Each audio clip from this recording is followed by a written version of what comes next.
Muy buenos días tengan todos y todas a otra sesión más de Voz Viva, lectura en boca de sus autores y sus autoras, que este sábado, Día del Niño, tenemos el gusto de tener a un escritor, un escritarazo, Carlos Martín Briceño, para el que pido un fuerte aplauso.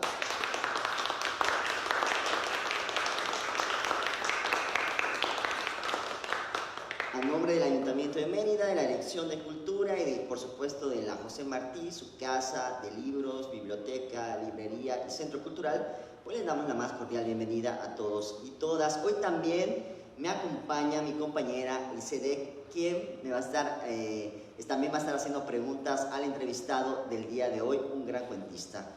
Pues vamos a empezar y pues además de que es Día del Niño y de la Niña, pásenme adelante los que están llegando, por favor.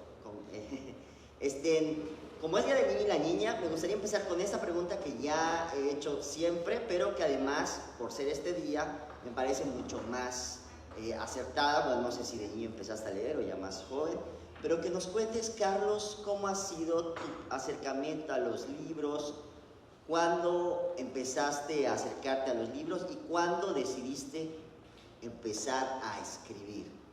Y si quieres, luego, cuando empezaste a escribir cuento o decidiste que ese era tu género. Bueno, muchas gracias, Josué, por la invitación. Gracias, Lisette, por estar también aquí acompañándome. Y gracias a todos ustedes que en este Día del Niño, calurosísimo Día del Niño, se atrevieron a salir a los 40 grados a la sombra de Mérida y venir hasta aquí a gozar del aire acondicionado de la José Martí. Y las galletas y el café y bueno, y también pues un poco nuestra compañía. Gracias a todos, sobre todo a los amigos escritores que están acá presentes. Bueno, en realidad lo he comentado en algunas entrevistas, Josué. Yo empecé a leer, pues, obviamente, como desde muy chico. Mis padres tenían la costumbre de regalarme en Navidad a mis hermanos y a mí libros en vez de juguetes. A veces nos molestaba, pues, porque veíamos que otros niños le daban juguetes y a nosotros no. Pero bueno, sí había algún juguete por allá, pero en realidad Santa Claus traía juguetes y los Reyes Magos traían libros. A veces Santa Claus se confundía y también traía libros. Y eso que pudiera parecer como una molestia cuando eres niño, cuando vas grande, te vas entendiendo que fue una ventaja para mí que quería ser escritor. Recuerdo mucho los libros, obviamente, de Alicia en el País de las Maravillas, El Principito, los cuentos de los hermanos Grimm, el Tom Sawyer, los libros de Salgari, que yo los leí casi todos, eran una colección que vendían en la literaria, que ya no existe la literaria, en la parte de arriba, había unos libros muy coloridos de Salgari, versiones completas, por cierto, que la literaria los importaba de España. Obviamente aprendías a hablar con estas, el idioma anagrama que ahora le llamamos, ¿no? Pero eran finalmente las versiones originales y eso me hacía pensar que más allá de la literatura infantil, pues como va creciendo, había mucho más. Me recuerdo después me hice adicto también a Agatha Christie, que es una escritora que hoy, salvo 6 o 7 novelas, creo que las demás son como muy repetitivas, pero en ese entonces yo era un adolescente que idolatraba a Agatha Christie, por ejemplo. Recuerdo cuando falleció, yo le decía a mi mamá que quería ir a su velorio, cosas así que uno intenta, y a ese grado de que te obsesionas con un autor, ¿no? Y toda esta variopinta lectura, casi todos, si estuviera aquí el Negro Ferrera, decía que todos eran occidentales, pues la verdad casi todos los escritores que se leían en los años 70, me animó a escribir desde muy chico. Recuerdo que hice un cuento en 6º año, le metí un concurso, antes había más concursos, era una imitación de aquel cuento del ratón y el que visitaba a sus ratones de la ciudad. Era una cosa muy, muy ñoña, pero ya empezaba a escribir desde 6º año y incluso en la preparatoria gané un concurso con un cuento feísimo, que era una imitación también de la película de Hitchcock, de Psicosis.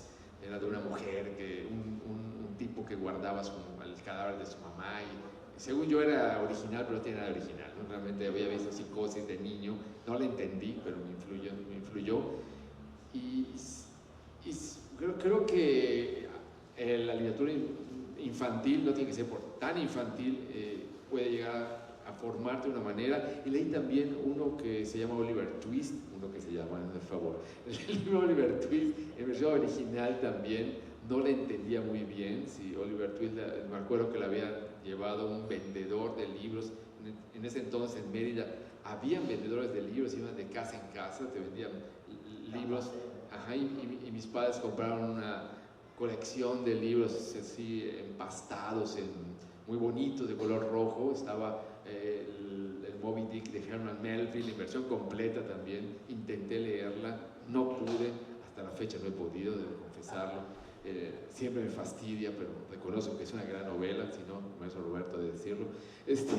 Pero el Oliver Twist, sí la terminé, me gustó muchísimo, y fueron como lecturas. Leí La Romana también, que habían temas muy eróticos en esta novela de Moravia, y no entendía las partes sexuales, lo confieso, pero te quedaba algo en la mente, ¿no? Entonces creo que eso tuvo también que ver con mis cuentos. Yo creo que sí se quedó, porque quien haya leído mucho de los cuentos de Carlos estará de acuerdo, hay bastante de erotismo ahí, ¿no? Sí,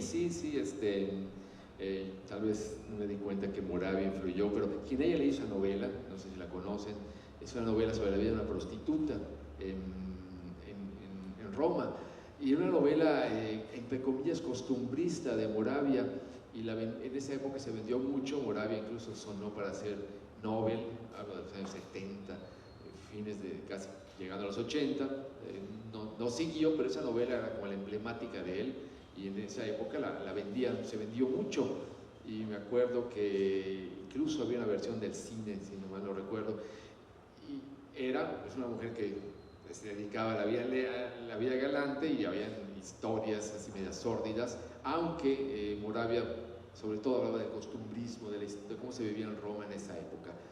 Y eso siempre he pensado, y en mi literatura lo deben ver, que el sexo tiene muchísimo que ver en la forma que se mueve el mundo. Entonces, si no, pregúntale a Clinton, por ejemplo, ¿no? Fue más famoso por lo que le hizo la becaria que por lo que hizo él en su presidencia. Pero el sexo tiene influencias tremendas en nuestro actuar, y yo trato de poner en mis textos esta parte de la gente piensa y no hace, ¿no?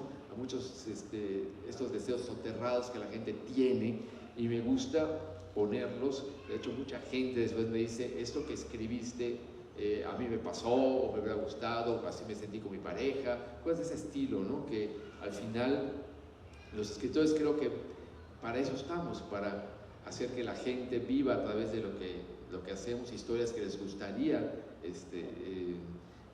pues les gustaría actuar, pero que no se atreven, ¿no? Creo que algo que más me llama la atención de estos libros es que tienen muchas experiencias vivas, ¿no? Muchas experiencias que se nota que tú has encontrado en la vida, que has pasado por el tiempo. Me gustaría preguntarte en este caso, ¿qué es lo que más recuerdas? ¿O qué es lo que más se te queda de todo lo que has escrito? ¿Qué quieres que las personas recuerden de tus libros? Bueno, lo que dices es cierto, ¿no? Lo he dicho también con mucho descaro en entrevistas, cuando la gente me pregunta: oye, Carlos, pero esta historia que tú estás contando, siento que te sucedió, o siento que la viviste de cerca. Y la verdad es que sí, muchas de las historias el protagonista soy yo. Lo que hago, aunque suene repetitivo, pero es que les pongo más ficción, ¿no? Para que entonces no sea solamente la historia tal cual, porque sería aburrida, ¿no? Yo creo que las historias tendrás que tener una vida extraordinariamente interesante para que tu propia vida le interese a los demás, y que fuera pues posible convertirla en una novela o en un cuento. Pero todos tenemos pequeñas historias que sí podemos ficcionarlas, y entonces hacer que crezca para que el lector lo agradezca, ¿no? Recuerdo este momento, ¿no? Una historia el cuento que escogí cuando me invitaban a la Feria de Guadalajara, este famoso encuentro de cuentistas. Te piden que escojas un cuento para leer delante de todos, y pues es como tu momento, ¿no? Tu minuto de fama, y tienes que escoger el cuento que verdaderamente valga la pena para que la gente lo siga, porque tienes una serie de personas que están allá leyendo tu cuento junto contigo.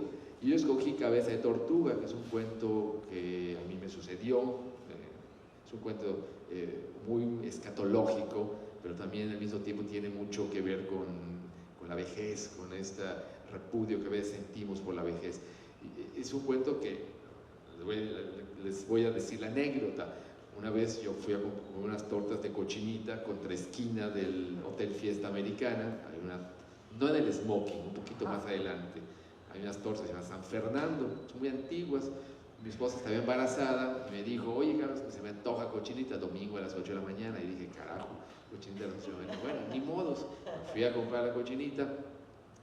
Y en ese entonces, hablo de hace como 14 o 15 años, al lado de esta taquería había un pequeño chalet donde vivía un hombre que tocaba el piano en el Hotel Fiesta Americana. Ella murió y vivía con su hermana.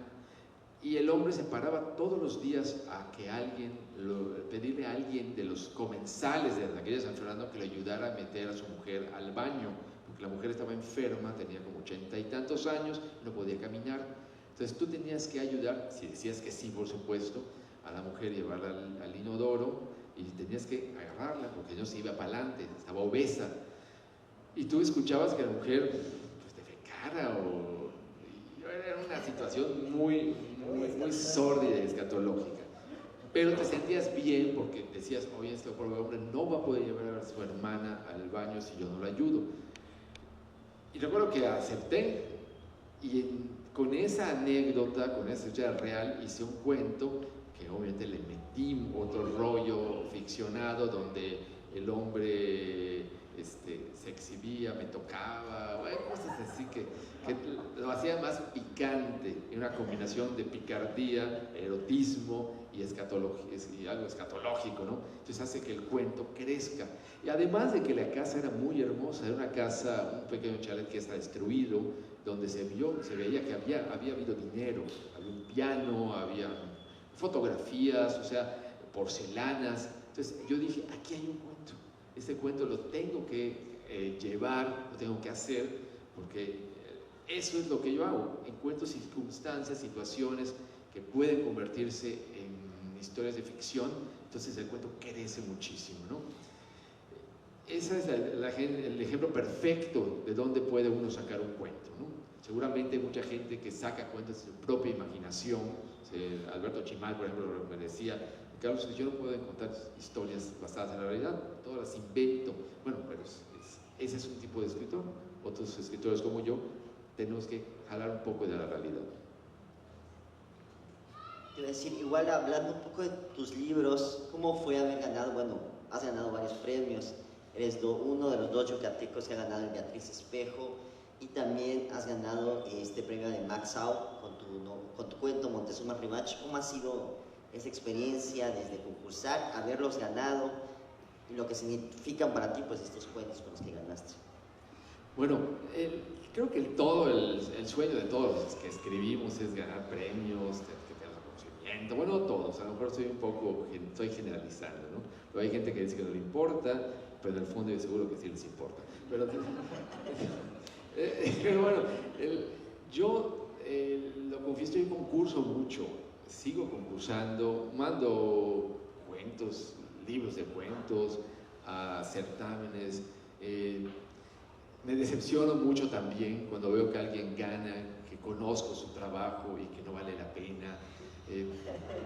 También me admiro mucho cuando alguien gana y luego leo el libro y digo, pues sí, tiene toda razón, tenía todos el derecho de ganarme, pero no me canso de enviarlos. Y de veras, vuelvo a inventar a Roberto aquí, que está acá, no me dejará mentir las veces que le hablo, oye Roberto, ¿viste este concurso? Hoy hay que mandar, y aunque luego decimos, no vale la pena o te sientes decepcionado, lo sigo haciendo, porque creo que es un poco soñador de que un día voy a ganar, por ejemplo, el Páginas de Espuma, el famoso cuento Ribera del Duero, ¿no? Ahí va uno a mandar, aunque sabes que luego el hombre escoge casi a puras mujeres, y no sé qué, y todas estas cosas. Y yo creo que cuando ganas, entonces como que sientes que valió la pena, ¿no? El Max Au yo mandé el cuento Montezuma's Revenge, lo mandé por correo normal, no lo mandé por correo DHL ni esto, porque un poco porque estaba muy caro hasta España y era yo muy codo, y lo otro porque ya lo había mandado varias veces antes otros cuentos y no ganaba. Yo decía, bueno, pues ya, finalmente si pago 5 pesos o 7 pesos por el sello, que llegue, no voy a perder gran cosa. Ya perdí varias veces. Y cuando me llamaron, yo me acuerdo que en una junta de trabajo, y me dijeron, sí, te sientes así como señorita México, señorita, usted es la elegida. Sentía que tenía mi corona. Sí, te sientes muy bien, claro, sientes que lograste finalmente algo que esperabas, ¿no? En el caso, por ejemplo, del Fuentes Mares, es un concurso que tiene la peculiaridad de que tú puedes mandar el libro si quieres, o tu editorial, o alguien más, alguna institución, alguna universidad. Como yo sabía que nadie lo iba a hacer, yo lo mandé mi libro, y también bueno, si estuviera aquí mi esposa me regañaría, ¿no? Sin mucha esperanza. Te va a quedar grabado. No digas sin mucha esperanza, porque es decir que sí creías en ti. Bueno, lo mandé a Chihuahua, y también cuando me llamaron, pues sientes que valió la pena lo que estás haciendo, ¿no? En el caso de Beatriz Espejo fue un poquito más, como es más de acá, más cercano, pues se siente otro tipo de emoción. Pero yo siempre le he dicho a todos, a mis alumnos, cuando la gente pregunta, oye, ¿por qué hay que concursar? Yo creo que sí hay que seguir concursando. O sea, al final México y España y Argentina en español son uno de los países que más concursos hacen para fomentar la literatura. Y de alguna manera, si dejamos de concursar, las instituciones, los gobiernos, van a dejar de promoverlos, ¿no? Me acuerdo que incluso aquí el concurso que ganó Nadia de Mérida, había Irving un año, creo que hasta dudó de seguirlo, porque ya no estaban llegando tantos, y esto no es bueno, ¿no? Yo creo que los que escribimos, pues debemos seguir concursando. Al final, lo único que puedes perder es decepcionarte.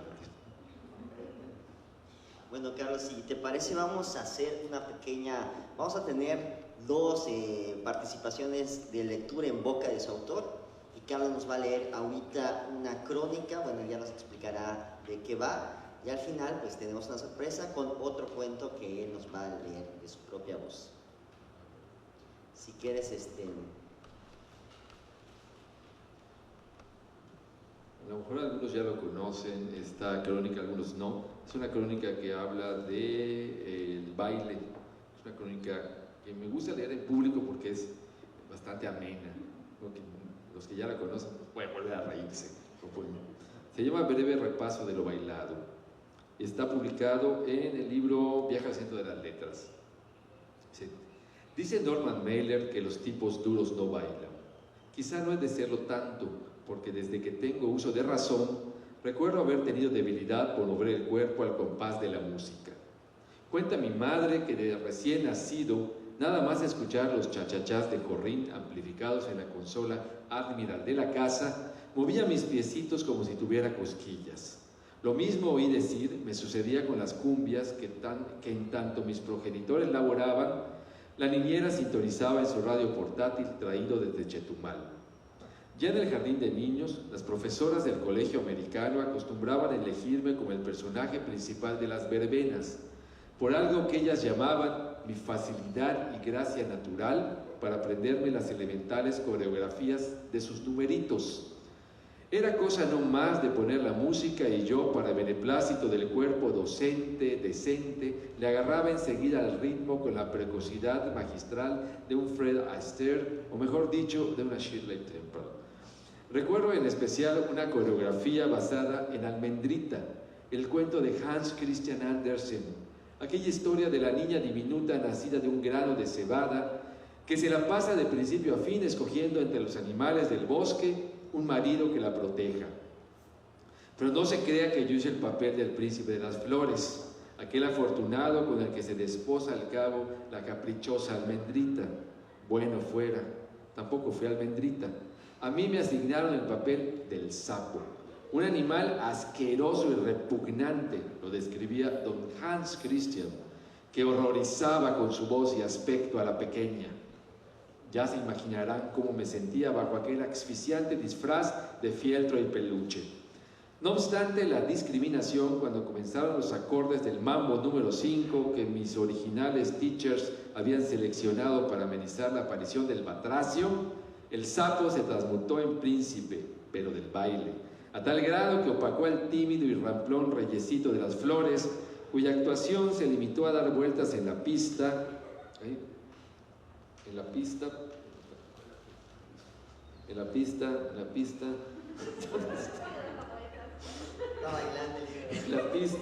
al compás de Strauss y su Danubio azul, con la voluble almendrita entre los brazos. Lo anterior sirvió para confirmar ya de plano mi fama de buen danzante. Durante toda la primaria no hubo feria de la primavera, kermés del Día del Niño, verbena del 10 de mayo, festival del fin de cursos o posada navideña en la que no fuera tomado en cuenta. Polcas, minuets, chotís, jaranas, zapateados, mazurcas, rumbas, rock and roll y hasta casachón tuve que aprender para el solaz de mis queridas mises, quienes ya ni siquiera se tomaban la molestia de hacer casting para elegir a otro en el papel principal. El que no estaba para nada a gusto era mi padre.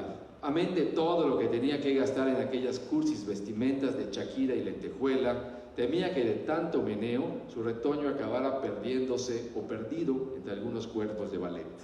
Y papá, que estoy seguro nunca oyó hablar de Norman Mailer, tomó la decisión de cortar de tajo mis aptitudes artísticas. Llamó a mi madre y le dijo que a partir de ese momento los saraos se terminaban, que me inscribiera de inmediato al equipo de fútbol. Fue lo peor que pudo haberme pasado. Allí literalmente aprendí lo que es amar a Dios en tierra ajena. Nunca pude meterle un gol. Los pases se me escurrían. El balón cruzaba entre mis piernas, inevitablemente, como si fuera una liebre.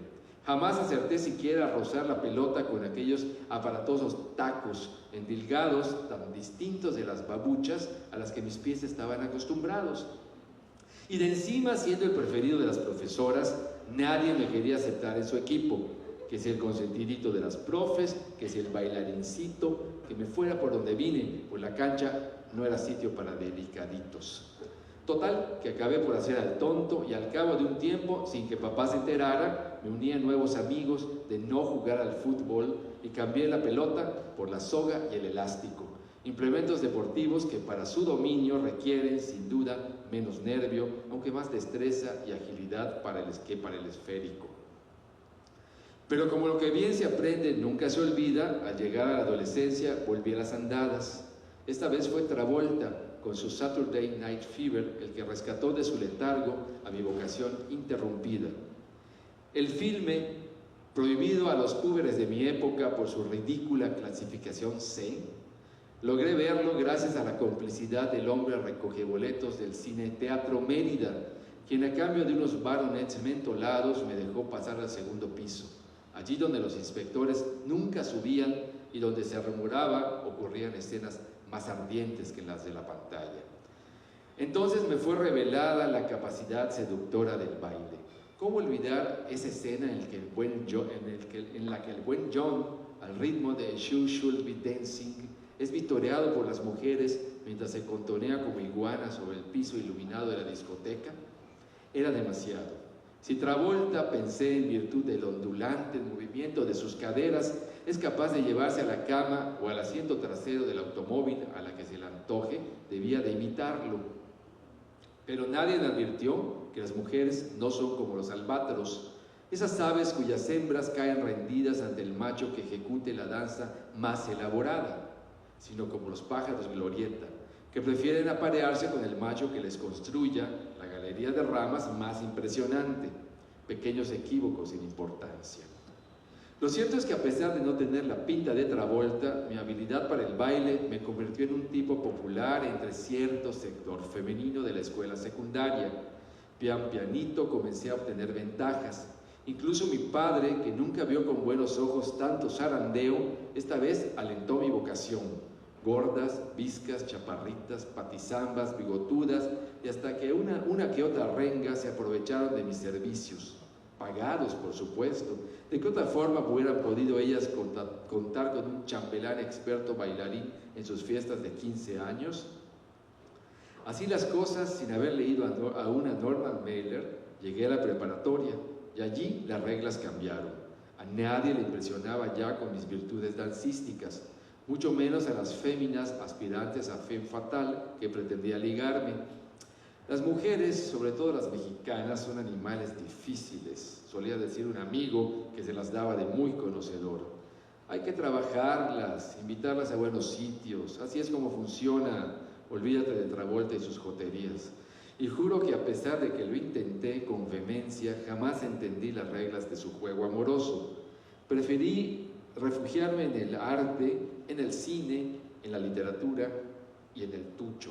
Una cantina con pista de duela, orquesta en vivo, meseros de Filipina y toda la cosa, donde solían presentarse revistas musicales importadas directamente de la isla del Cocodrilo Verde, y en cuyo escenario llegaban a alternar en una sola función hasta una veintena de jovencísimas bailarinas habaneras de todos los tamaños, sabores y colores.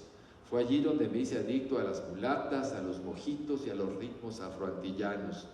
El dueño, un viejo libanés amigo de mi familia, a cambio de servirle de chofer nocturno, me permitía entrar a los camerinos, a chacotear con las artistas y hasta subirme a la pista y echarme, de vez en cuando, un numerito al ritmo del son en compañía de la mulata de mi elección.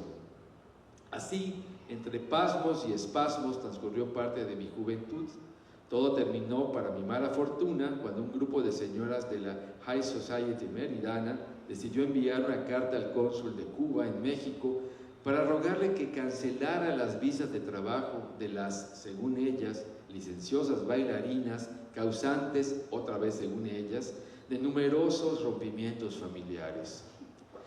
Que las yucatecas aprendan a menear el culo, recuerdo que fue la respuesta del comandante Fidel, a quien, créase o no, llegó también copia de la misiva. Pero de todo esto hace ya un buen tiempo. Ahora que mi padre es mayor, sobrepaso la cincuentena y ni siquiera los pilates me han servido para recobrar mi agilidad de antaño, he terminado por comprender que Mailer no estaba del todo equivocado. Hay que tener cierta sensibilidad para gozar del baile. Hay que dejarse llevar y olvidarse del temor a perder la compostura.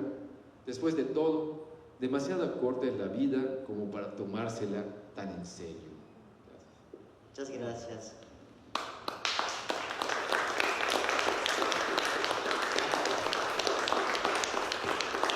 Bueno, a continuación, Carlos nos va a presentar un solo de baile.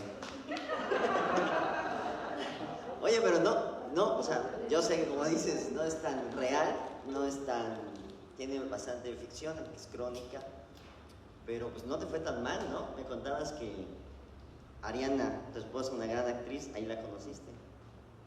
Sí, efectivamente la conocí en clases de salsa, en las clases del Rey David, que es un mulato cubano, ya no es cubano-mexicano, ¿no?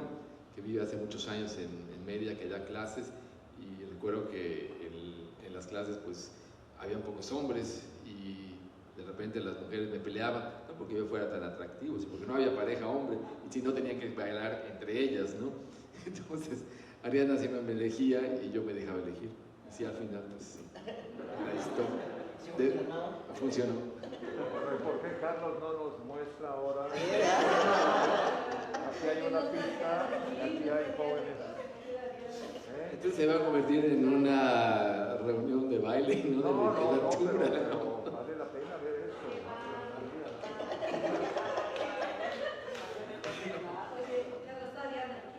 No, debe estar. Sí. Debe estar al llegar, pero. Bueno, Cuando llegue. Creo que algo interesante, igual de lo que nos acabas de leer, son estos escenarios de Yucatán, ¿no? El típico, bueno, que ahora pues ya no hay, estos cinemas, ¿no? Estos recuerdos. ¿Tú cómo lo viviste o cómo supiste? ¿Cómo bueno, es que lo describes? Yo voy a confesar mi edad. Voy a cumplir 56 años. Solo que tengo pacto con Dorian Gray, ¿es cierto? Entonces, no, en realidad sí, yo viví en el centro cuando yo era niño, viví una Mérida que ya no existe. Yo viví enfrente de la Cruz Roja en la 68, entre el 65 y 67, Y era una Mérida donde había menos de 300.000 habitantes, y así lo cuento. En este libro, Viaje al Centro de las Letras, está el discurso que di, que no es un discurso, es un cuento largo que leí el día que me invitaron para la ceremonia solemne del aniversario de la ciudad de Mérida, y allá cuento la evolución de la Mérida que tenemos hoy, una Mérida totalmente diferente, y esto que comento de allá, ¿no? de los cines, de la facilidad eran grandes cines, no habían plazas comerciales, pues siempre es material interesante para narrar tu vida, tu ciudad, ¿no? Yo creo que si llenas tus historias de esto, pues también la gente lo agradece, ¿no? Es una forma de conocer el pasado, ¿no? En la novela de Guti Cárdenas, por ejemplo, La muerte del ruiseñor, la que ven acá, aunque está ambientada también en los años 20 y 30, sale Mérida, sale todo esto, también está la Mérida actual, entonces ven combinando ambas épocas, y eso creo que es muy rico para el lector, ¿no? Para que el lector pueda pues viajar, leer finalmente es viajar, es un viaje por un precio módico, aún no son tan módicos, los libros de hasta la mano valen como 1,000 pesos, casi que es un boleto de Viva Aerobús, pero sí es atreverte a conocer otros mundos a través de la literatura, ¿no? Creo que eso es una particularidad. Yo siempre comparo un buen libro con una buena película, ¿no? Una buena película, uno va al cine y en ese instante se transporta, estás fuera, ¿no? Estás dentro con los actores, te olvidas de todo. Y lo mismo debe suceder con un libro. Un buen libro te hace que te olvides de lo que está y te vas a ese espacio que el autor escribió. Bueno, ahorita tú haces una pregunta doble, ahorita que igual mencionabas La muerte del ruiseñor, que tiene que ver, que creo es tu única novela, y que, pues cómo fue esta experiencia, y porque también ahorita igual vamos a platicar del encuentro de cuentistas que organizaste en enero para el Mérida Fest. ¿Por qué? Y la pregunta que le hacías a todos, ¿por qué el cuento y cómo fue tu experiencia? O sea, ¿por qué por lo general o casi siempre has escrito cuento y cómo fue tu experiencia con tu primera novela? Bueno, yo creo que el cuento, honestamente lo digo, es la forma más rápida, directa de acercar a la gente a la literatura. Cuando yo escucho que hay gente que te dice que no lee, si te das un buen cuento, yo estoy seguro que va a continuar buscando otros autores u otras historias similares. Si le das a alguna persona una novela, probablemente si nunca ha leído, le va a ser más difícil por la extensión y porque también impresiona una novela de muchas páginas, ¿no? Creo que en México hay una tradición cuentística espléndida, ¿no? Pues Arreola, Rulfo, José Luis Pacheco, tantos cuentistas que tenemos, y normalmente el cuentista pasa después a la novela. Los novelistas difícilmente pasan al cuento, ¿no? Y también en un decálogo yo escribí de cómo escribir cuento, lo digo y lo repito, a veces molestan a los novelistas. Pienso que todo cuentista efectivo es capaz de escribir en un momento de su vida una buena novela, pero no todos los novelistas son capaces de escribir un buen libro de cuentos. El cuento exige mucha precisión, exige mucha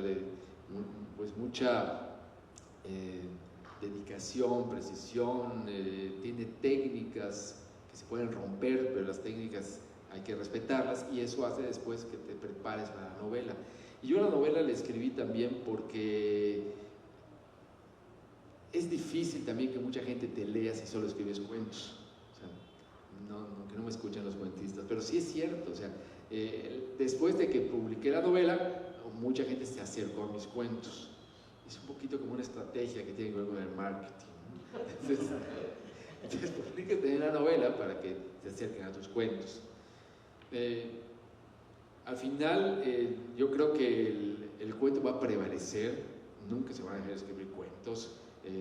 La novela ha sido desde hace algunos años la reina de las ventas, y ya no digamos la poesía, ¿no? La poesía solo la lee la gente que de veras tiene alma lectora y que tiene esta dedicación por la literatura, ¿no? Que lo diga nadie. Entonces, y el cuento es un poquito también como la poesía, ¿no? Yo lo digo también que es la poesía de la prosa, ¿no? Así lo he dicho también. Dentro de la prosa, el cuento tendría que ser como el gemelo de la poesía. Pero bueno, ojalá que la gente sigue leyendo cuentos. Hay otra anécdota que también comento, que esa se la copié a Serna y de hoy que Serna se lo copió a otro, pero la voy a decir. Cuando uno se acerca a un libro de cuentos, es como si tuviera que hacer 10 esfuerzos. Un libro de cuentos trae 10, 15 cuentos, ¿no? 10 esfuerzos mentales para leer. En cambio, cuando se acerca a una novela, es un solo esfuerzo mental. Eso lo comparaba Serna con bañarse en una piscina. Cuando uno va a bañarse en una piscina, como que te dan, hasta que no metes el pie y vas, ya que estás dentro de la piscina, entonces la disfrutas. Entonces, leer un libro de cuentos es como bañarse en 10 piscinas. Leer una novela es bañarse en una sola piscina. Y leer poesía se vuelve a bañar en 1000 piscinas. Porque cada verso significa un esfuerzo. Claro, nos comentas igual que pues desde hace mucho tiempo estás haciendo los cuentos. De hecho, creo que uno de los primeros libros que llegó a mis manos cuando yo era pues más joven, ¿no? Y empecé con las lecturas y que me conmovió la literatura fueron Los Mártires de Freeway. Y lo leí muy joven, lo leí cuando pues estaba empezando a leer. Y ya creo que quisiera preguntarte cómo haces, o sea, cómo sientes cuando alguien se acerca a tus libros, qué sientes saber que alguien se interesa por leerlos y que esto puede impulsar a más gente a leer más.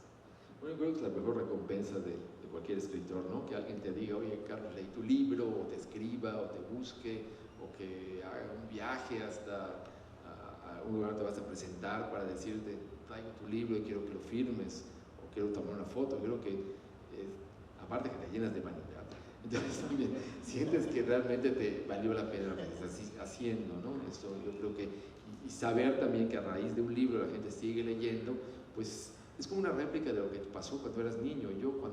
Me acuerdo que cuando leí La ciudad de los perros, ya no era tan niño, ya era como adolescente, fue el libro que me hizo pensar que debería ser escritor. O sea, porque recuerdo que esa novela de Vargas Llosa, donde hay adolescentes, donde transcurre una escuela militar, pues yo tenía como 14 años y me identifiqué con algunos personajes y dices, bueno, si este hombre que se llama Mario Vargas Llosa, que está en Europa, en Perú, donde sea, es capaz de provocarme esta emoción y este interés, algún día me gustaría a mí escribir algo que provoque lo mismo en los lectores, ¿no? Yo creo que eso es la mejor recompensa de lo que acabas de decir. Y bueno, es el libro que tú dices, la mayor parte de los cuentos los escribí cuando estaba en el taller de Rafael Ramírez Heredia, ¿no? Quien siempre me menciono como uno de los maestros que al más yo respeto y que ya falleció, pero que fue formador de una gran cantidad de cuentistas aquí en la península. Y en la península y en varias partes de México, ¿no? También Agustín Monreal, que es otro, el escritor yucateco que vive en Ciudad de México, pero que también dio hace mucho tiempo talleres en Yucatán. Creo que ellos deben de sentirse también contentos de que haya tantos que escribimos por las enseñanzas que ellos nos dieron. Hablando de eso, de cambiar o motivar a otros jóvenes escritores, ¿cómo ha sido tu proceso? Bueno, ahora que ya eres un escritor consolidado, te invitan a dar talleres. Estos talleres, ¿cómo son? También este otro papel de jurado que te ha tocado, ¿no? En muchas ocasiones ser tú también el que, hablando de los concursos que decías, ser el que tiene que determinar quién va a quedarse triste o quién va a quedar contento de haber ganado. Y en el último caso también, en la antología que tienes, ¿cómo ha sido este proceso de tener que escoger a tus pares, ¿no? Pues siempre dentro del cuento, ¿no? Yo he sido jurado muchas veces, como dices, pero siempre cuando me piden que sea jurado de novela, a veces digo que no, prefiero, si es de cuento, le digo sí. Igual me han pedido dar talleres de novela y también digo no. O sea, no me siento con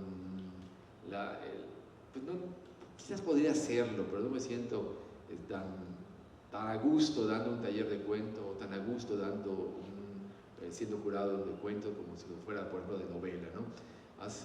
Ahora estoy dando un taller en la Xavier Villarrutia, que es así como la escuela de cuento de México, un taller virtual, y confieso que me sigue dando un poco de miedo, porque cuando me invitaban a la Xavier Villarrutia a darlo, yo dije, bueno, allá van gente que estudió letras, que esto, y sientes como el temor de que no puedas pues darles una buena impresión como maestro. Sin embargo, al final te das cuenta que la experiencia que has tenido de tantos años y la manera de escribir y todo esto funciona, y lo que le haces es pasarle a la gente, como dicen ahora, tus tips, ¿no?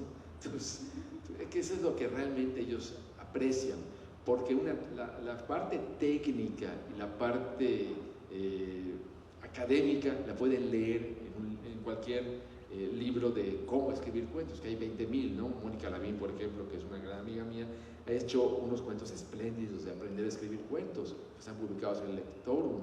Si alguien quiere escribir cuento, basta con comprar estos libros de Mónica y los vas siguiendo, que aparte son muy didácticos. Pero la parte de contarles tu experiencia, de decirles por qué este cuento no está, no quiero decir no está correcto, ¿no? Cómo puedes mejorarlo, como dicen ahora, sus áreas de oportunidad, ¿no? Qué palabra tan fea. Bueno, entonces, eso es lo que creo que los alumnos aprecian, ¿no? Y al final también ver que a tus alumnos, que al final uno aprende también muchísimo de ellos. Yo pienso que cuando uno da taller, no solo tú estás enseñando, también estás aprendiendo. En muchos de mis talleres, no aquí está Camuso que lo diga, yo llevo mis cuentos también y los tallereamos, escucho lo que ellos dicen. Yo creo que es un aprendizaje que nunca termina, ¿no? Estar dentro de un taller, enseñas al maestro y enseñas. También por eso un poquito hice este libro del sureste, porque siempre me ha parecido, esto también lo digo y lo repito, que la literatura del sureste no tiene tanta repercusión en el centro y en el norte, porque nuestros temas no les interesan tanto a las editoriales. Si uno se fija de lo que se escribe en el centro y en el norte, hay muchísima violencia, mucha violencia, y ahora cuando la literatura es escrita por mujeres me parece que también está súper violenta, ¿no? Fernanda Melchor y toda esta Brenda Díez, Brenda Navarro y todas esas mujeres están escribiendo, y tal parece que hasta adrede lo están haciendo porque se está vendiendo mucho. Y es muy diferente cuando leo una literatura que escriben unas mujeres de aquí del sureste, narrativa, hablo de esto, son temas mucho más internos, mucho más emocionales, que probablemente no tienen tanta repercusión, y creo que esto no ayuda mucho a esto. Por eso hice este libro, para que se diera a conocer, y por eso también me preocupé en hacer este encuentro de cuentistas del sureste, para que se escuche más la voz, para que se conozcan más, para que haya foros donde la gente pueda dar a conocer sus cuentos, siempre con este cariño por el cuento, y como que esta divulgación, que realmente me siento, no es que yo me sienta el faro de la literatura del sureste, como decía Roberto, sino que simplemente creo que si ya me escuchan, pues vale la pena usarme para que dé a conocer a otros, ¿no? Y si no lo hacemos nosotros, pues nadie va a venir a decir, oye, hay que hacer esto, hay que hacer un encuentro. Pues no, nadie lo va a hacer. Que además fue un encuentro que nos dio mucha satisfacción, y esperamos que se repita. Sí, perdón que te interrumpa. A mí me llamó mucho la atención que no sé, de los 90 y tantas, 100 personas que fueron, porque había restricción del COVID, para empezar que fueran tantos. Y después que mucha gente que fue no era necesariamente gente ligada a la literatura, era gente que se interesó por el encuentro y que lo disfrutó mucho. Yo sentí que también lo disfrutaron mucho, que eso es también todavía mejor, ¿no? Que es gente que no necesariamente escribe, sino que simplemente gente que entró y que quería escuchar a los autores leer sus propios cuentos. Bueno, vamos cerrando ya esta charla que está muy divertida y amena, así que si alguien tiene alguna pregunta, comentarios, puede empezar a pensarlo. Todavía no terminamos, todavía nos faltan un par de preguntas para Carlos. Y bueno, Lisette, te escuchamos. Bueno, creo que ya hemos escuchado demasiado de todos tus libros, ¿no? ya casi conocemos lo que has escrito, pero a mí me gustaría preguntarte, para estos escritores que vienen, para los jóvenes escritores que están, bueno, internándose a toda la narrativa de Yucatán y todo, ¿no? Y para estos niños, en marco de la niña y del niño, me gustaría preguntarte, ¿qué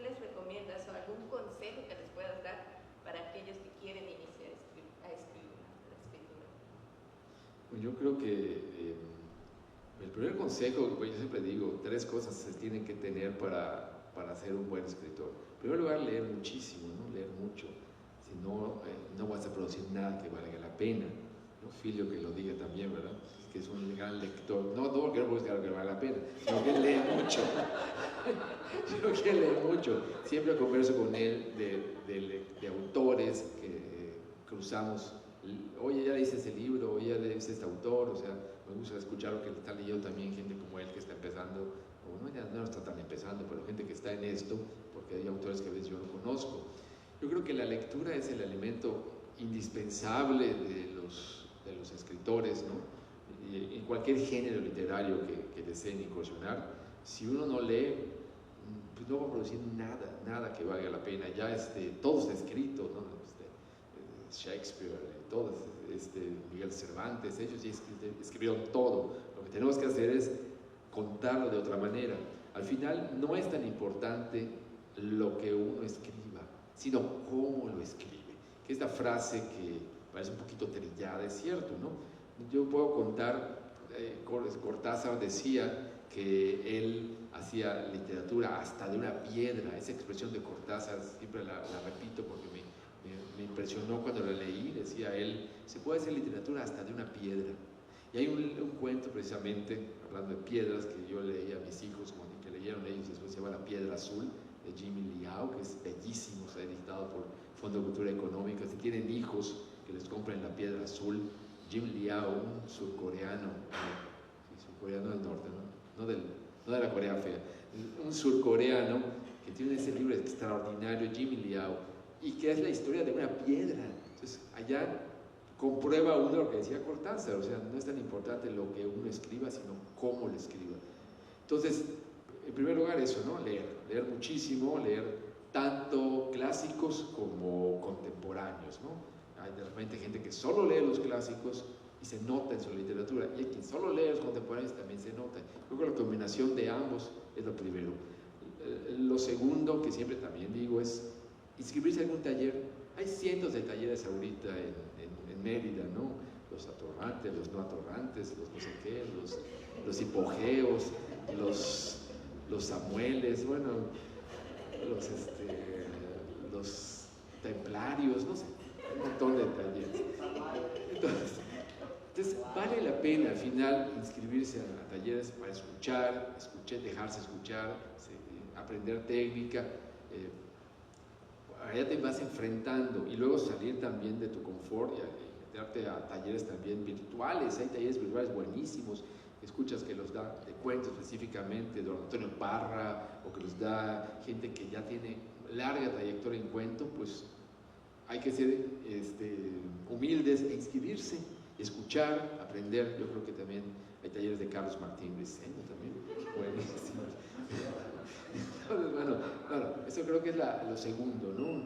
Ser humilde y confrontar tus escritos con los demás, escuchar, aprender. Y lo tercero, creo que es lo más importante, es trabajar en serio, trabajárselo, querértelo en serio. Escribir, antes se decía romper la hoja, ahora no rompemos la hoja, ahora lo que se hace es darle delete, o sea, destruir tu archivo, mandarlo a la basura, o sea, eso creo que es la tercera parte de todo, ¿no? Entonces, cuando ya tienes una buena formación lectora, y fíjense que la academia, yo nunca estudié letras, la academia no es indispensable, pero si uno la tiene, es un avance enorme sobre los que no tienen la academia. O sea, es deseable, siempre deseable. A mí me hubiera encantado estudiar letras, mas no es indispensable, ¿no? Aunque de repente hay unos de la academia que dicen, Carlos, no digas eso, pero es la verdad. Sí, puede ser deseable, pero no indispensable. Entonces, yo creo que estas 3 cosas son la combinación para que alguien pueda producir una obra de calidad. La parte de editorial, que es la parte más difícil, también luego hay que tener también mucha paciencia, ¿no? Mucha paciencia y mucha perseverancia.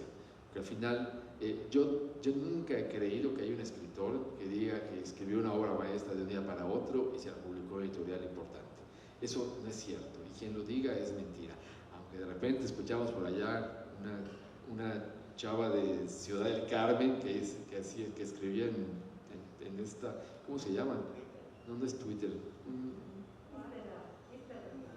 No, ¿cómo se llama, Roberto? Pues escribía esta muchacha de Ciudad del Carmen. Telecrom, no sé qué. Uno de estos. Entonces, que la agarró Planeta. O sea, ahora, lo que uno lee, lo que escribe, y no tiene nada de calidad literaria. O sea, todo es Wattpad, exactamente. Entonces, al final, también todo depende de a qué público quieras dirigirte, ¿no? Pero creo que si uno lee mucho, si uno aprende técnica y uno persevera y trabaja, pues, al final da resultados. Próximamente una primicia, aquí vamos a hacer una secta de los Carlos Martínez Briceños aquí. Así que estén atentos porque muy probablemente hagamos un taller aquí en la José Martí de cuento con este gran escritor. Ya para finalizar, bueno, vámonos preparando para el cierre. Yo quería preguntarte como última pregunta, ¿a qué te hubieses dedicado si no escribieras? Me imagino a bailar, ¿no? Pero fíjate que te lo pregunto por esto. Cuando invitamos a Ileana Garma, hablamos un poco de eso y tú hablaste que te hubiese gustado ser crítico de cine, y para los que tenemos la fortuna de tenerlo como amigo en Facebook, Carlos publica regularmente unas críticas bastante certeras, a veces un poco duras, pero bastante certeras, con un buen toque de humor, que me parecen pues que denota este otro gusto que tienes por el cine. Sí, yo creo que el cine y la literatura son artes hermanas, ¿no? Están muy cerca una de la otra, más que con otras artes, ¿no? La literatura está mucho más cerca que, por ejemplo, literatura y teatro, probablemente algún tiempo estuvieron juntos, pero el cine le quitó este espacio, ¿no? Entonces es otro consejo que le doy a mis alumnos, también vean mucho cine, porque esto te da ideas. El cine le roba ideas a la literatura y la literatura le roba técnicas al cine. Entonces, me hubiera gustado ser cineasta o crítico de cine, sí. Yo me obsesiono cuando veo una película en el cine y está en el cine y por alguna razón no pude ir a verla, me da mucho coraje.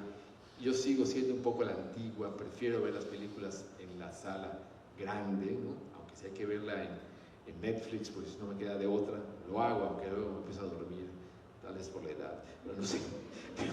Pero no sé. Si veo esta película del perro que acaba de ganar, El poder del perro, que acaba de ganar un montón de premios, cuando la vi en la pantalla pequeña, pues sí me gustó y la disfruté, medio cabecié, pero si lo hubiera visto en el cine estoy seguro que me hubiera gustado más. Pero volviendo a tu pregunta, ya fui a otro lado, creo que hubiera gustado ser crítico de cine o cineasta. Sí. Muchas gracias a Carlos. Ahora abrimos el micrófono, bueno, la palabra. Yo creo que tiene buena acústica aquí la José Martí. Si alguien quiere hacer alguna pregunta, comentario, sí, por allá.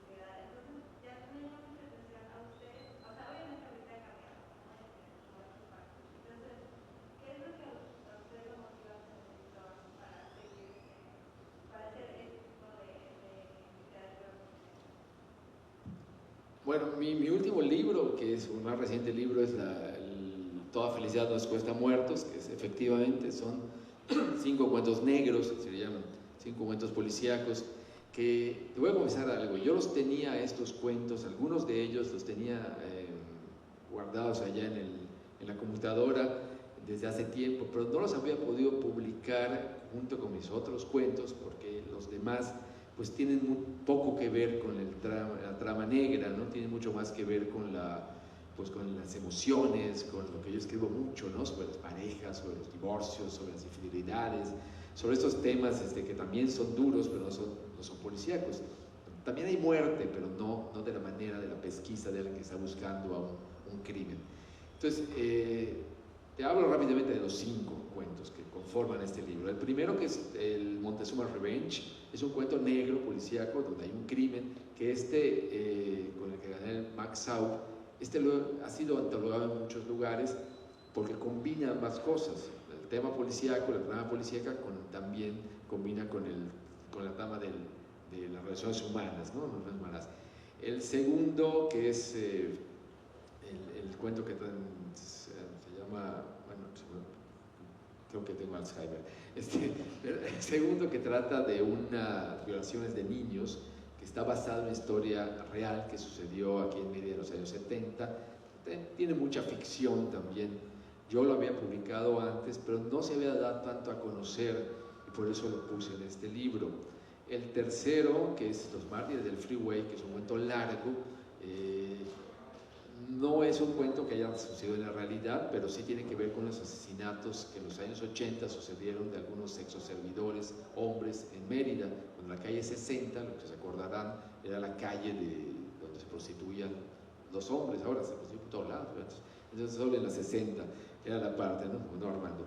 Entonces, el cuarto, que ese es totalmente basado en la realidad, el Cibercafé, que es un cuento de un crimen terrible que sucedió en la colonia México, aquí en Mérida, en un cibercafé donde el encargado, que hoy por cierto está fuera ya de la cárcel, ya cumplió con su condena, asesinó así a mansalva a una de sus clientas que se quedó hasta altas horas de la noche porque le hizo una propuesta sexual y ella no accedió. O sea, sí es un crimen que, pues, muy duro, a pesar de que todos los días escuchamos crímenes.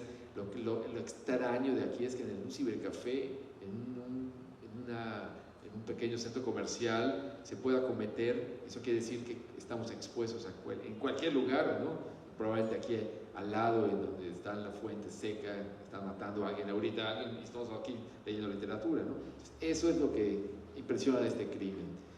Y el último, que es el caso Montelongo, que es una periodista que está buscando a un asesino de prostitutas. Ese sí es totalmente inventado, ¿no? Pero transcurre todo en Mérida, está como muy real. Y esos cuentos yo los reuní en este libro porque me parecía que era importante también jalar otro tipo de público.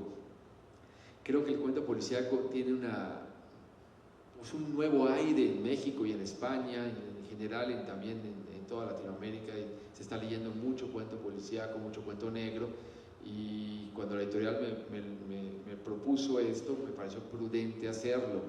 No es que yo esté especializado en el cuento policíaco, lo confieso, también me da mucho trabajo, prefiero el otro tipo de cuento, pero creo que no salió tan mal, ha tenido muy buena crítica, y quien se acerque a los cuentos, sobre todo, no se van a aburrir. Creo que esto es muy importante. Y también es un homenaje oscuro al sureste, porque todos transcurren en el sureste. No sé si contesté la pregunta, pero hablé mucho. Adelante. Bueno, en primer lugar, no es que yo me sienta intruso, pero casi. ¿Por qué? Porque además de ser sumamente interesante la plática, Carlos, pues veo que aquí hay gente que lee mucho, que no es algo que yo debí haber realizado, creo, en algún tiempo, porque ya no estamos en esas condiciones. Me agrada la forma, me agrada que estén aquí personas no acarreadas, sientes que están muy afines con lo que haces. Estoy tuteando con tu permiso. Pero la verdad, esta parte de que yo me sienta intruso es algo como una confesión, que ni siquiera debería yo hacer, pero ya la hice. Me llama la atención dos cuestiones que en esta última intervención que hiciste, sobre todo en el cuarto cuento, tiene una historia que voy a hacer en menos de 3 minutos. Y antes mencionar, yo creo que realmente la persona, cuando es niño o niña, en la medida en que se le inculque desde niño, joven, la lectura, en esa medida esa persona finalmente va a crecer desde el punto de vista de su preparación se haga ingeniero, se haga abogado, se haga arquitecto, se haga lo que sea, pero la lectura realmente es algo con lo que el ser humano definitivamente cuenta, y muchos no lo aprovechamos, me incluyo, a pesar de que mi profesión es la de abogado. Nadie es perfecto, ¿no? O sea, pero bueno, creo que eso que has tú señalado, que tuviste esa oportunidad, que desde tu muy joven niño te inculcaron tus padres, es magnífico. Ojalá muchos tuvieran esa oportunidad, esa circunstancia, y vamos todos a crecer.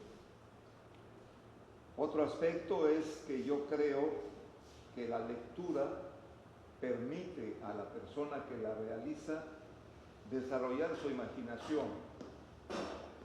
Tú lees algo y te imaginas y te vas mucho más allá de lo que yo me puedo ir si voy a ver una película. Incluyo la película, el teatro.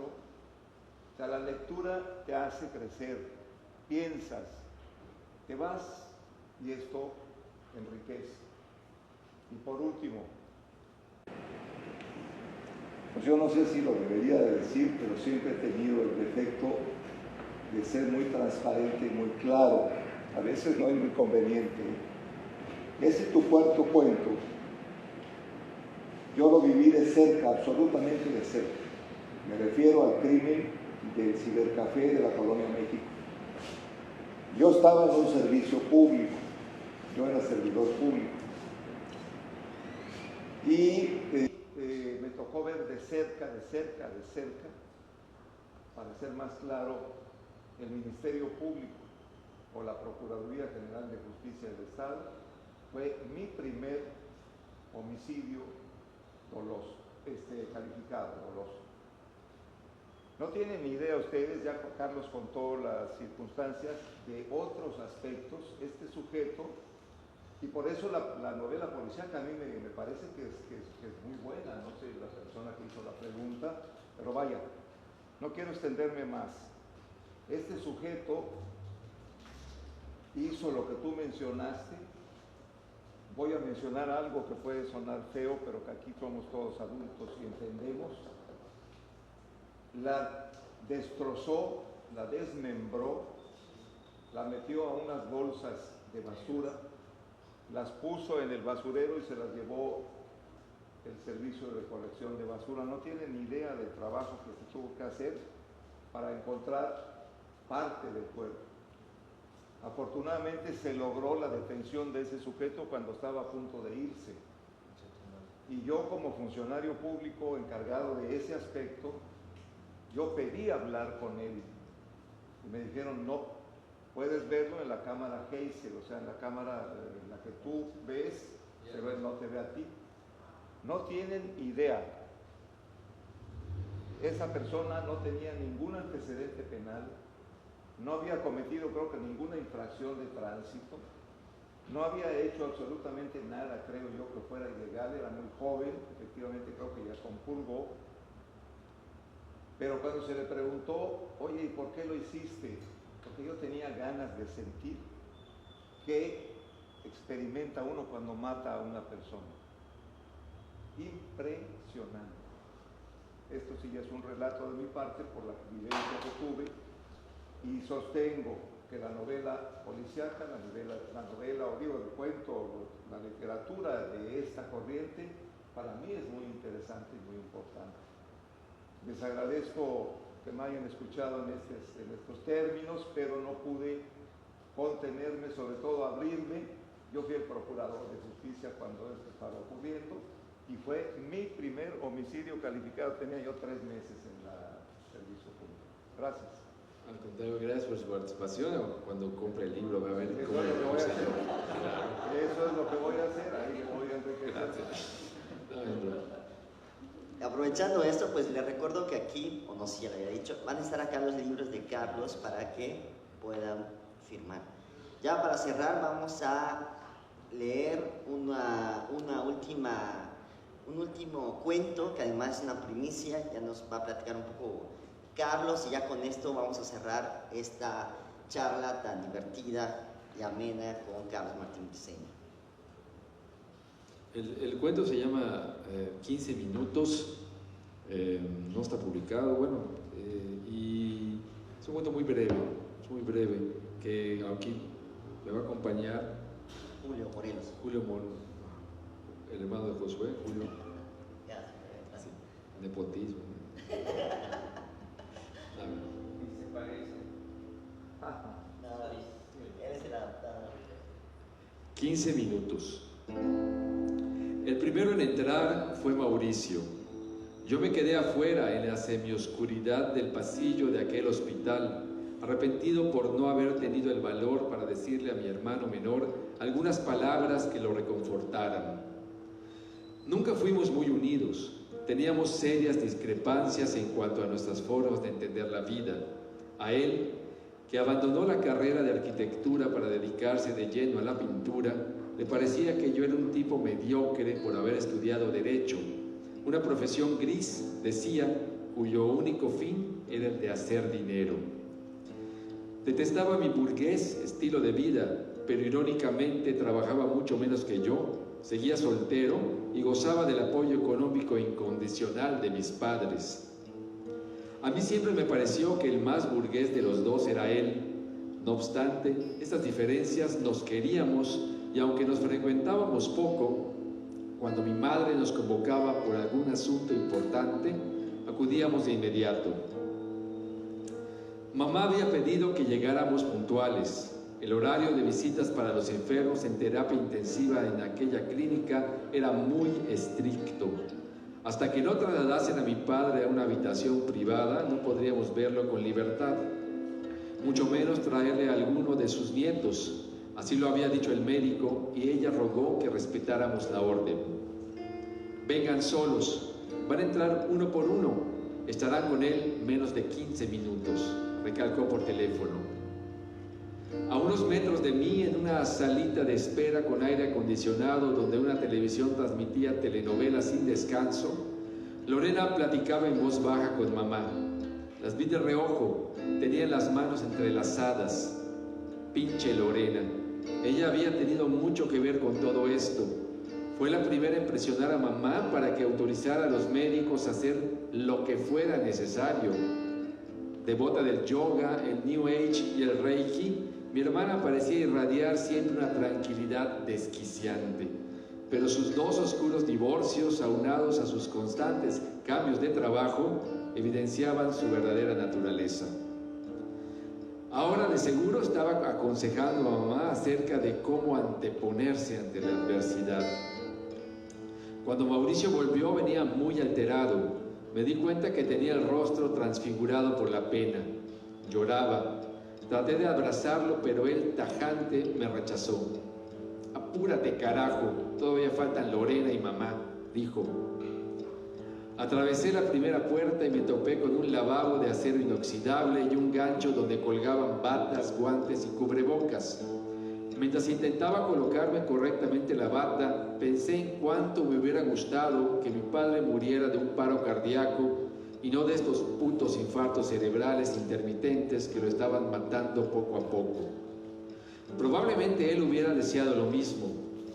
Ya con el disfraz, me encaminé a la puerta abatible que daba al área de terapia intensiva.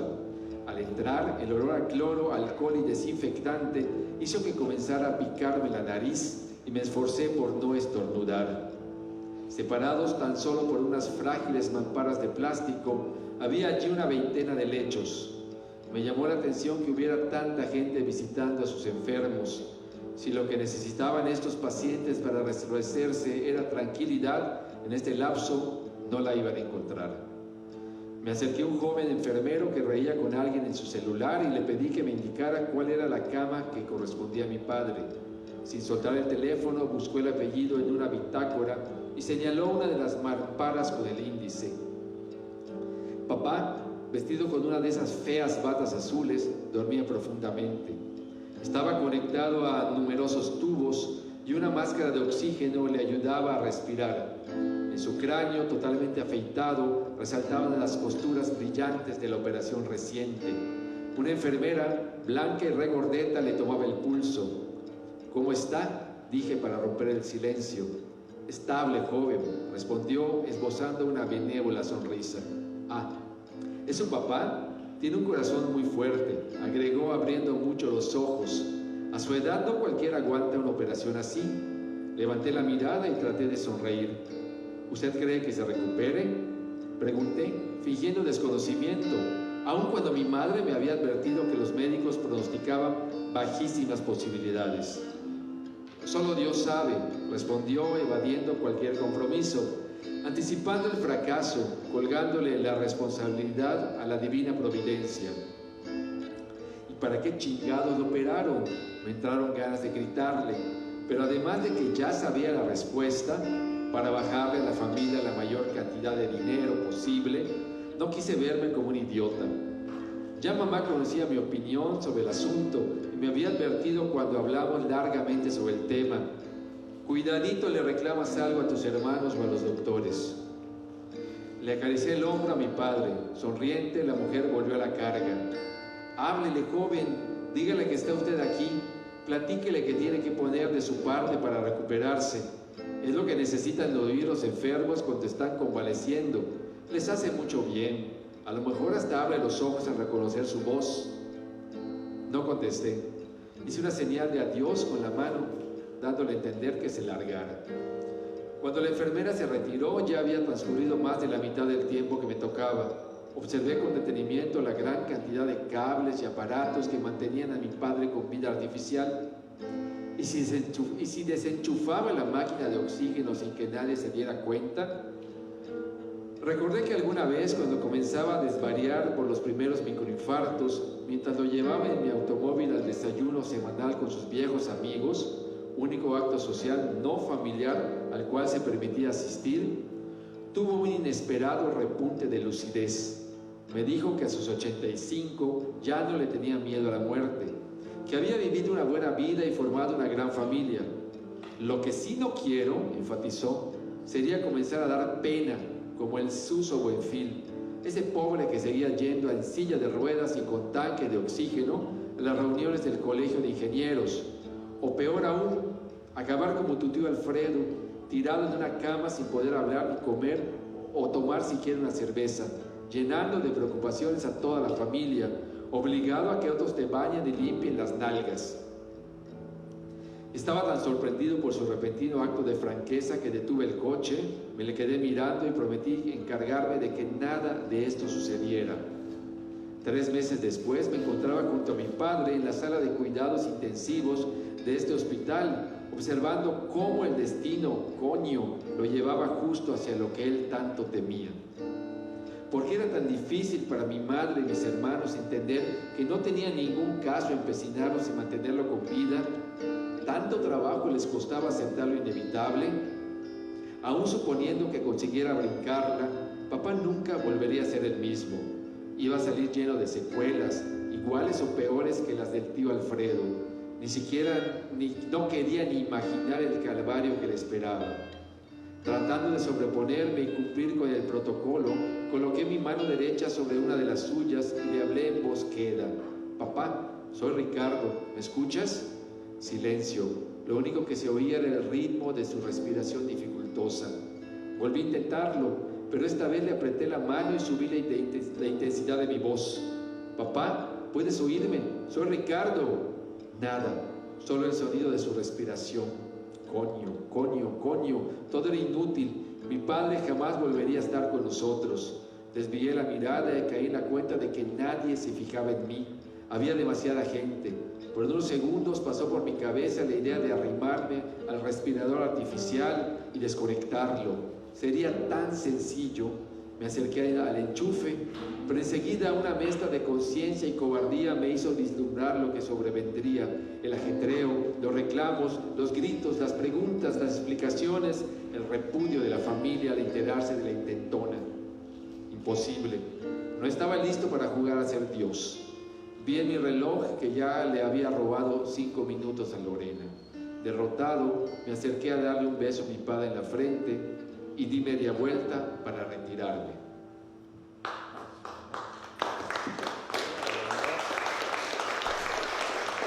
Pues a mí, tardes a todos y todas. A nombre del Ayuntamiento de Mérida. Yo tengo una pregunta. Bueno, adelante. Bueno, quería preguntarte, Carlos, así como narrador, como creador, al explorar todos estos sitios tan oscuros, ya sea de la emoción, de la psique o incluso de la sociedad, ¿no? ¿Cómo le haces para, no sé, a lo mejor es una visión muy romántica, como de pensar que el escritor se sumerge y está ahí todo, pero ¿cómo le haces como para sumergirte en estos pozos y seguir viviendo tranquilo, en bienestar, etcétera? Bueno, a mí sí me cuesta un poquito de trabajo salir de la historia y decir, ahora soy feliz, ahora sigo adelante. Yo creo que el sumergirte en la historia y que te duela también y que te remueva es parte del proceso, ¿no? En alguna parte de la muerte del Ruiseñor, donde narro también parte de la muerte de mi padre, sí recuerdo que me deprimí un poco, o sea, sí te da trabajo salir de ello, pero creo que al final también alimenta la historia, o sea, alimentarte de las desgracias ajenas, que puede sonar tampoco un poco morboso, creo que hace la historia más verídica, ¿sí? Y también pienso que los escritores tendemos que ser valientes, ¿no? Y no pensar que esto me puede afectar o que va a afectar a los demás, sobre todo cuando hay gente cercana que puede verse reflejada en tus historias, ¿no?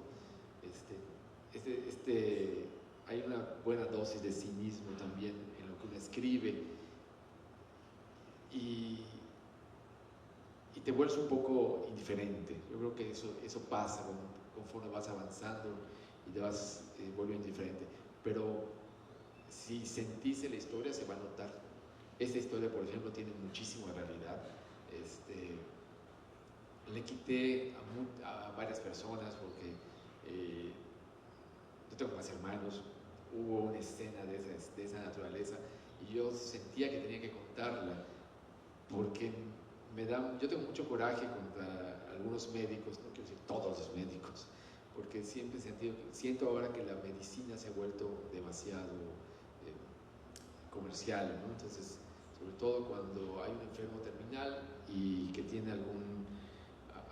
alguna de estos seguros grandes, siempre hay aprovechamiento de parte no quiero generalizar, pero de muchos médicos. Entonces, lo he visto, no solo con mi papá, lo he visto con otras personas y no se me hace justo, ¿no? Se me hace que jueguen con esta promesa de que tu enfermo, si le puedo poner el posesivo, va a mejorar cuando saben perfectamente por sentido común que no va a mejorar, ¿no? Y varios de mis cuentos en mis próximos libros tienen que ver con esto, ¿no? Yo en broma digo que voy a dedicárselos a algunos médicos de cierta clínica y luego se molestan algunas personas, me dicen, ojo, no puedes generalizar, y es cierto, ¿no? Al final no es, pero sí hay mucho de esto en esta parte, ¿no? Yo creo que no puedes salirte de la historia, pero es necesario también sentirla. Pues muchas gracias a Carlos por abrirse, por contarnos todas estas anécdotas. Muchas gracias también a Lisset y a Julio por acompañarnos en este último cuento. A nombre del Ayuntamiento de Mérida les damos mucho agradecimiento. Los invitamos a participar a las 5 de la tarde. Tendremos aquí actividades para celebrar el Día del Niño y la Niña. Y no olviden comprar los libros que están aquí a la venta y que el autor los puede firmar. Muchas gracias y muy buenas tardes.